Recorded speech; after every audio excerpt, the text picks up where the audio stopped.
I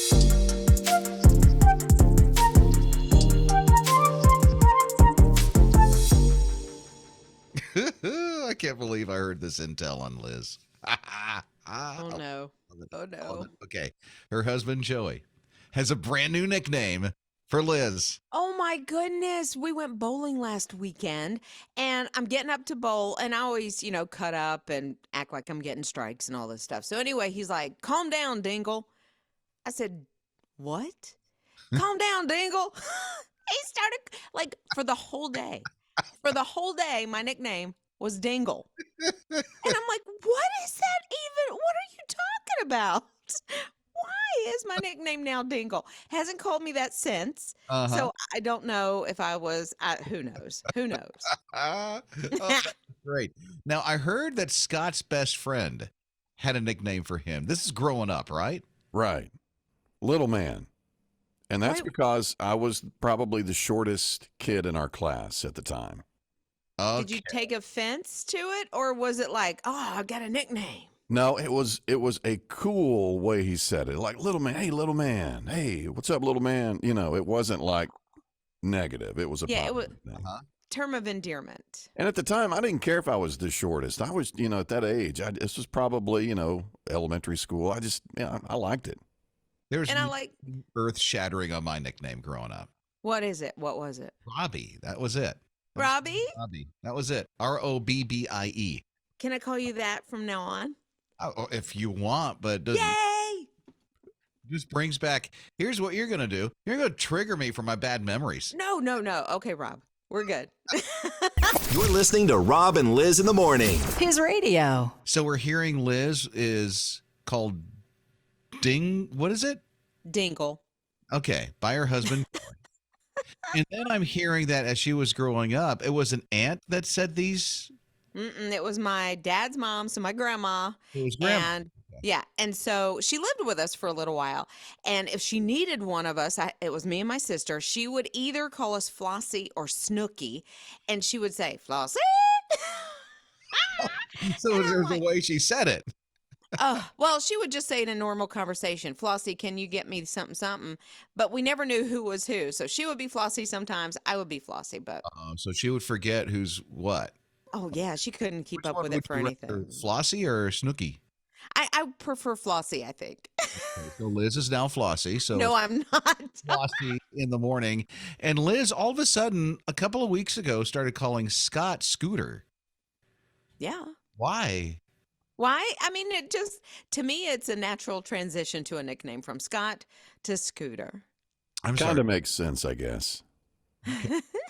At first, I thought she said pooper, but it's Scooter. And I went, wait a minute. Okay. I like Scooter a whole lot better than that. Yeah. Or Scooper. I would like that better too. Scooter. Pooter. Andrea's here. This is getting worse by the second. I know, right?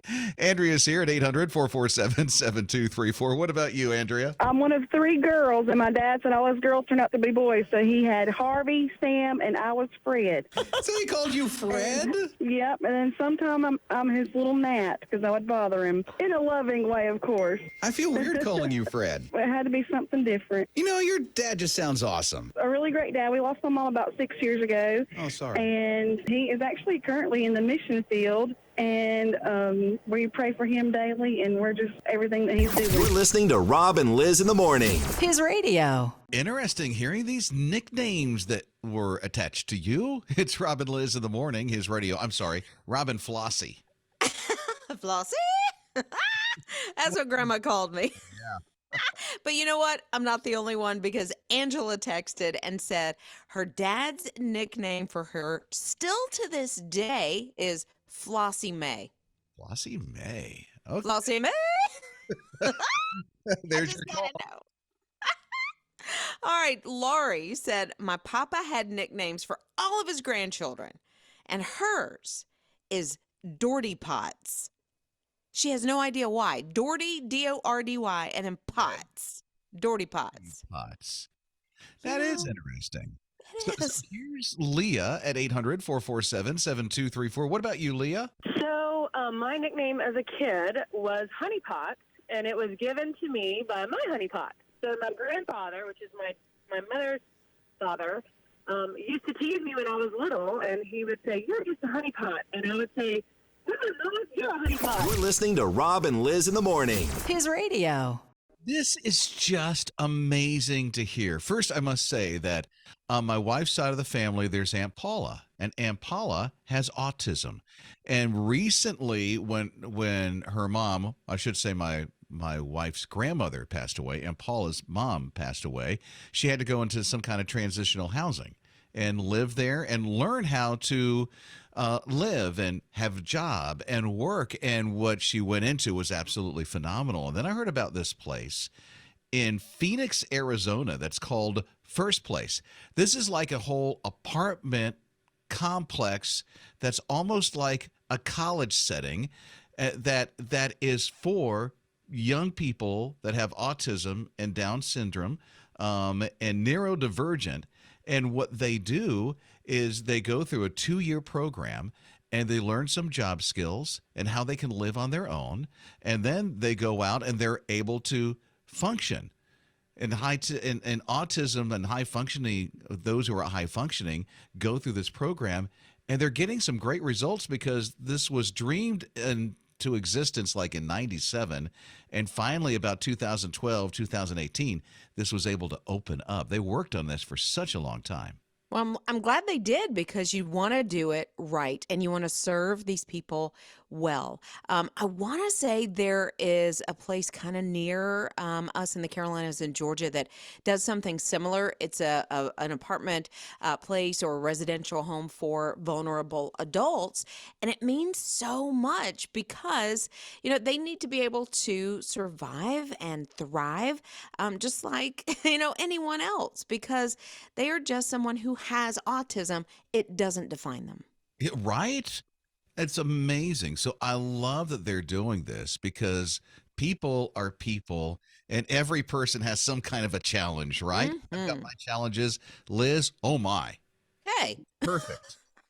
Oh, no, not at all. The perfect person that I know. Scott, on the other hand, who does our news, just as equally perfect. But I mean, seriously, we walk through the different challenges and God allows us to go through this journey and these places that are put into existence to help people going through the journey that they're on. I absolutely love. So way to go. You're listening to Rob and Liz in the morning. His radio. If you have a smaller child, let's say even up to probably 6th grade, I feel like you're going to want to hear this. It's shoes that grow with your kids' feet. If these had been around when my sons were in elementary school, I'd have been all about this. I'm suspicious. Why? Really? The shoes grow? Yeah. As your foot grows? Here's what it says. Look, I'm not that smart, so I don't understand the technology, but what it says is it's an intuitive technology that adapts to millimetric growth of the feet. And so what it does is the shoe expands with the foot, and they're made out of some sort of, it looks like a newer material. I don't know what it is, but it has the ability to expand up to 3 size changes. So if you buy a size 5, it can go up to a size 8 for a child. Huh. They must look horrible. They don't. They look sort of like a Hoka tennis shoe. Really? So it's super cushiony. They're a little more space age-ish looking, but I'm gonna need you to sit down. If you're standing, I need you to sit down because I'm about the cost, huh? I'm gonna lay the price on you. Uh-huh. They are on sale though. Can I guess? What? I want to guess. Yeah. They're over $2,000. You're not wrong. Really? Really? Okay. $30,000. They're not, well, they're on sale. So Okay. right now, the super low price, and I'm not hawking this. I'm not, I don't work for them. Super low price of $2,500. I knew it. I knew it. So Yeah. I thought it was to help us afford the changes in our children's feet. No. I could buy 3 pairs of, well, maybe not Air Jordans, but I could buy something really, really nice and still come in cheaper. Yeah, well, Scott, I mean, he's got a good philosophy of buying shoes for the kids. We've never bought the really expensive shoes for our kids, and even my son, he's in 5th grade now. Because they just go through them so fast, especially my son, and so we just buy the more inexpensive ones. He does have a nice pair or two that he wears out to school and to church and things like that, but we just don't spend the big bucks that you can on kids' shoes. It just doesn't make sense to us. It doesn't make sense to me either. Well, even these shoes that say, hey, they'll stay with you for 3 sizes, $2,500? Right. You lost me. Rob and Lizz. His morning crew. This missions trip is to the Metaverse. Metaverse is the company name for Facebook and Instagram and all that other social media stuff. And so there's this church in Washington that said, we're going to host a mission trip. And the missions trip is to the Metaverse. And all you need for the missions trip is a virtual reality headset, a VR headset. But And if you don't have one, they'll provide one for you. Yeah. So there is a cost, just like any missions Mm-hmm. trip. So they're charging like $500 if you don't have a VR set, and $150 if you have a VR headset. That's virtual, the thing you wear on your face that looks like big sunglasses, huge. And then they have like on-demand training, and then what is it, 5 to 10 hours a week that you spend for a month intentionally interacting with people and telling them about Jesus on the Metaverse. Yeah. So, I mean, you can totally do this mission trip in your PJ pants if you want to, because you're doing it on social media, but you're sharing Jesus. And I don't know if that means that you are sharing videos or scripture memes or, what it is, or you're actually intentionally having conversations with people to tell them how God has changed your life. So I think there's some training, they say, that's going to go into it before the mission trip that happens in August. And it's all online. It's the Metaverse missions trip. You don't have to go anywhere. No packing the bags, none of this kind of stuff. I wonder how well I would do in something like that. I feel awkward. I wore a VR headset once. You know what it was? It was at Cedar Point. It was a roller coaster ride that you literally wore the headset on. Oh, that's the part of it that I don't know that I would care for either, because I think you can be intentional about sharing Jesus on social media without a headset. And I don't know what the extra part is that it brings. It's almost like face to mission face. trip. And so you see the person, guess so. basically. You're in their environment or whatever it is. Yeah. But I'll tell you, the headset hurt my head, my nose. Oh, yeah. Because it was on so tight. And I felt like I had a headache after having a VR headset on. I only had one on once. Well, maybe that's I'm not a gamer. maybe that's part of the training, though, is you have to get used to it. Probably, because it's a whole different world. Rob and Lizz. His morning crew. So William, he was born prematurely at like 23 weeks. And so life has become one obstacle after another. He's quadriplegic, and they say spastic cerebral palsy. Did I say that right? I want to make sure. I think so. I've never heard that term, but yeah, I think Never so. heard those two terms together, spastic cerebral palsy. However, he's about 8 years old now, William is. And they want to teach him how to walk, and they're working hard at it. Medical bills are just like outrageous, And so what they've decided to do as a family is go to Lowe's, get some PVC piping, and then build like some kind of parallel bars that will help him walk, or at least teach him to walk. And then there's Dave at Lowe's. Yeah, Dave is there. He's working. And of course, they come up and are giving him the specifications about cutting this PVC pipe and explain what they're going to be using it for. Because you always get in those conversations. Oh, what are you doing? Building a deck? What are you doing? And so Dave thought, I can do better than this. Even though that's his job, that's all he has to do is cut the PVC pipe. But he decided he was going to help put it together. He found some fittings, he got a couple of cuts, and then just started putting those parallel bars together so they didn't have to worry about it. And the family's like, oh my. I mean, they're going to do it themselves and do it to the best of their abilities, but Dave has the ability, and he put his gift into action. And as simple as it sounds on what he did, this was just amazing for the family, and they're like so grateful. Yeah. And this touched Dave as well because not only did he hear this story, get to know the family a little bit, because seeing the happiness and some of the peace that it brought, he was brought to tears by the end of it. You're listening to Rob and Liz in the morning. His radio. Okay, this is very interesting. Now there is Italian ice that's in your coffee. Sort of. No. It's what? I'm trying to figure the whole thing out. Italian ice coffee. Or, oh, wait a minute. Well, The Italian ice has a coffee flavor, not the coffee has an Italian ice flavor. Am I right? exactly. You were right. So it starts with Rita's Italian Ice, and they're doing like a cold brew. So it seems more like a frappuccino to me. Okay, so That's it's not an Italian ice flavored coffee. Now it's coffee that's cold coffee that's flavored with Italian ice. no. It starts as Italian Ice, and then it has coffee flavoring and coffee, probably some shots of espresso in it, and that kind of thing. But you called it a cold brew. Right. They're doing Rita's Italian Ice Coffee cold. that's ice. brew. I'm so confused right now. Exactly. That's what I'm saying. So is it Italian ice flavored coffee, Italian ice?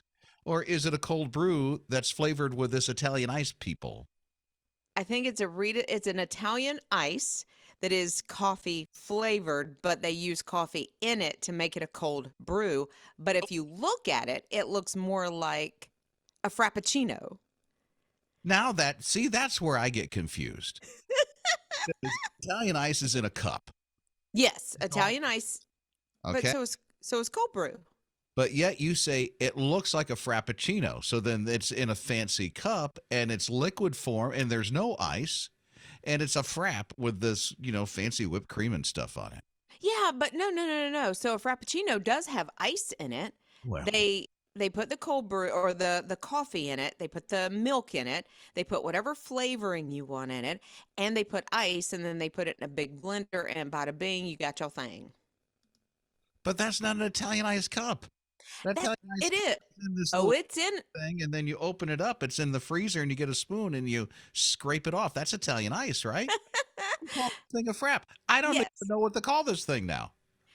It's a Rita's Italian Ice Cold Brew Coffee Frappuccino Custard Blend. And I just made that up. I didn't know. Okay. You're listening to Rob and Liz in the morning. His radio. This must be the sweetest thing ever that you'll see in your feed. It's Rob and Liz in the morning, his radio. So it has to be a toddler. I mean, Liz, how old would you even guess? I would think about 3, maybe almost 4. Maybe. So mom is getting ready to record on her phone. It looks like she's going to record this and put it on her feed. A song. She's going to sing a praise and worship song.